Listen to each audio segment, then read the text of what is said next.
Welcome to our presentation on how to create an academic escape room. My name is Vanessa Leonardo. And my name is Mulaj. I'm an instructional designer with Seton University. The objectives of this presentation are to provide an overview of what an escape room is so that you, as staff and instructors, will be able to create your own escape room, discover the benefits and challenges when creating an escape room, and lastly, participate in a short exercise. So what is an escape room? At its essence, an escape room is an exercise in solving puzzles based on clues restricted to a specific area, location, device, where the attendees has only a certain amount of time to solve all the puzzles in order to escape. Let's look at the common features of an escape room and make it a unique experience. The key to creating a successful escape room is identifying and catering to your intended audience. If you are creating an escape room for freshmen, the content would be introductory, versus if you were creating one for seniors, the content could be more advanced or more difficult. Furthermore, if you have an escape room intended for 2 to 4 people, you will need less materials than if you have an escape room for teams of 5+ people.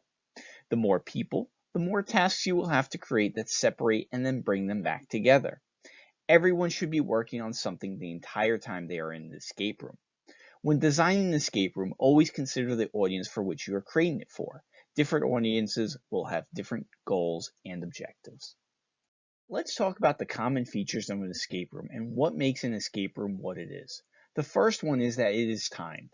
This is where the tension and the excitement come from. An attendee may be able to solve all the puzzles, but can they do it in the amount of time allotted? Most commercial escape rooms are an hour long. Some are 10 minutes, if they are short and hoping to attract more people. But it can be as short or as long as you'd like. Clues can take on many shapes and forms and are dictated by the types of puzzles you choose.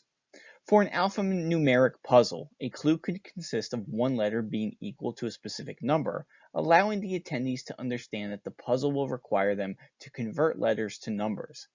Academic clues could be specific to content. For example, in a history escape room, a clue could be something that asks the birth year of a specific president or the date of an important historical event. The puzzles make the escape room fun and difficult. The more obscure the puzzle solution is, the harder the escape room is. Or the more puzzles there are to solve in a short amount of time, the harder the escape room is. Any puzzles can be used depending on your resources and content. For an academic escape room, the puzzles will tie into course content. Passwords and locks will be the names and dates of special events. Color codes can be used to relate historical flags, for example. Again, consider your audience when making puzzles. We do not want to frustrate the participants. The narrative is the story that connects the puzzles and sets a theme, tone, and context for the escape room. For academic escape rooms, the narrative is driven by the content of the course. For example, in a history course escape room, the narrative can be tied to a specific event in history that the students are studying at that time. The students could travel to this time and place to prevent a famous historical event or participate in it. The narrative sets the tone for the participants, needs to be engaging, and gives a purpose to the escape room. In commercial escape rooms, attendees have to literally escape the room. They are locked in and have to enter the correct code into the mechanism that allows them to exit the room. This isn't necessary, however. You have students escape by solving the last puzzle. The last puzzle must also be the culmination of the narrative as well, finalizing the story whether or not the attendees escape. The reward of successfully escaping should tie in with the narrative and give a purpose to the escape room. Depending on your resources and your intended audience, you will need to choose a modality that fits with those needs. A brick-and-mortar escape room would need a specific room area that is separated from outsiders, where the attendees could work alone to complete the tasks. This is the most common commercial escape room, where we see participants looking through the materials to find clues and unlocking locks within a room. You could incorporate technology into this as well, but we will cover that a little bit later. For a digital escape room, the intention is that your participants will not be in one specific place, but may open digital content. The pros and cons to a brick-and-mortar escape room are really tied to the resources. The pros of a brick-and-mortar escape room are that you could have a lot of fun designing and decorating the rooms, bringing in unique devices and materials to have the participants feel as though they have entered a different space or time. The cons are that more resources are needed to be allocated to the design of the theme of the room. You'll need to have more space where participants can be alone, separated from onlookers or people who pass by. You would also need to organize the sign up, time everyone, provide hints, clues when participants are stuck, reset puzzles and clues if it is done more than once a day, and manage the event itself. It does take more designing and more strategic planning, as you will see when we discuss how to execute escape rooms, specifically beta testing. Digital escape rooms use less resources and can be executed in one virtual space. Participants may not even have to be in the same room together if they are able to communicate virtually to solve the puzzles.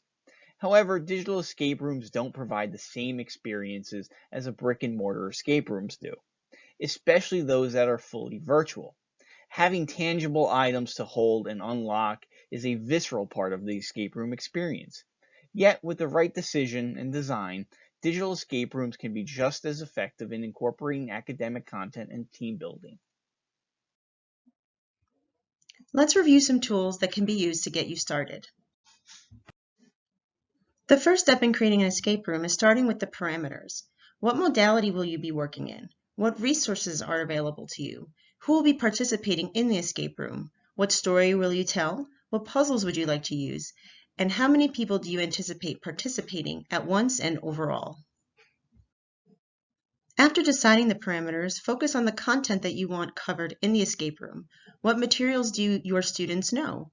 What do you want to test them on? What resources do you have that tie into the content itself? And ultimately, what objectives are you trying to reinforce through this exercise? Here's where brick and mortar and digital escape rooms really differ. In the next section, we will talk about creating a brick and mortar escape room, followed by a section on how to create a digital escape room. Identify which materials you have and which you will need to obtain in order to execute your escape room. Here are some examples used in escape rooms, but in reality, it really depends on your content. One escape room we did was meant to attract as many students as possible in one day during a special parents' weekend event. Knowing this, we had to choose to do a brick and mortar escape room that was 10 minutes long that catered to freshmen whose parents would be more apt to participate. The narrative was tied to the history of the school so that the students and parents could learn more about the university as a whole and how it came to be.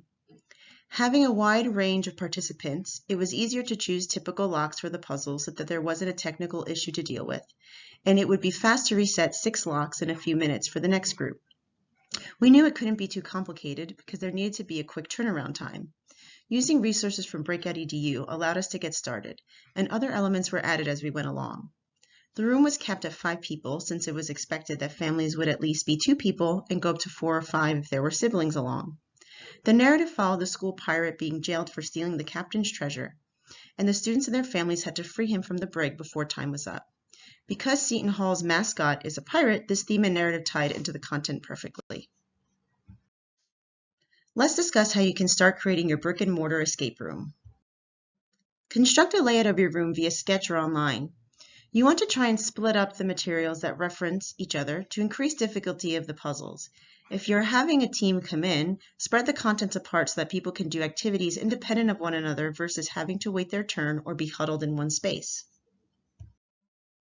Identify the intended path of the room. Ideally, you would have a sequence by which you would like the participants to go through the puzzles, culminating into the final puzzle in order for them to escape. Review your layout to see how you can set things up to ensure they do. Sometimes participants go off the intended path but still escape the room. That is why beta testing is essential. Perhaps the most important preparatory tool for escape rooms is beta testing. Pick a group of people, preferably of your intended audience, to walk through the escape room and observe their behavior. What you will see here is how they solve the puzzles, what they get stuck on, what steps they may have skipped, and if your intended path works. It is common to find that some puzzles or clues may be too hard or unclear enough. Pay attention closely to time as well. Is your group finishing much earlier than the intended time? Is it too easy, too difficult? Beta testing allows you to work out any kinks in the process. Consider doing it more than once. Have a run through of the escape room as though it were the day people were going to take it to work out any last-minute kinks. This is different from beta testing because the intention is not to assess and alter the escape room, but to ensure that it runs through the way you intended to. Consider all possibilities of escape and how participants will navigate the escape room. Let's discuss how to create your digital escape room. With a digital escape room, we consider all the previous ideas, but with a focus on the technology being used. Participants will be using the same technology and files, so make sure all individuals and groups have access to them. There are some important questions to consider when creating a digital escape room. Will participants be provided computers or use their own? Can cell phones be used? What file sharing digital platform will be used? Google Drive, MS Teams, OneDrive, email? Will the instructor provide login details or just files?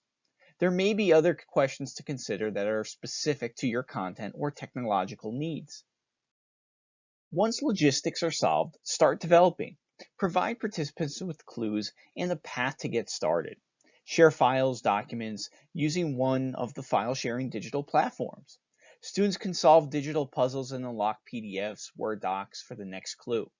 Clues can be on particular websites, static sites, or can be found inspecting documents. Here are some tips to get started. When first creating an academic escape room, start small. Don't be elaborate. Instead, focus on the objectives and having fun. Look for ways to improve puzzles and adjust the difficulty. Look for free and paid escape rooms online to get started and adapt your lesson. Here's a list of resources we feel would be helpful in getting you started in your escape room. Here is our contact information. We'd love to hear from you. Thank you for joining us today. Please participate in a short escape room activity with us by clicking on the link. You will need a Google account in order to participate.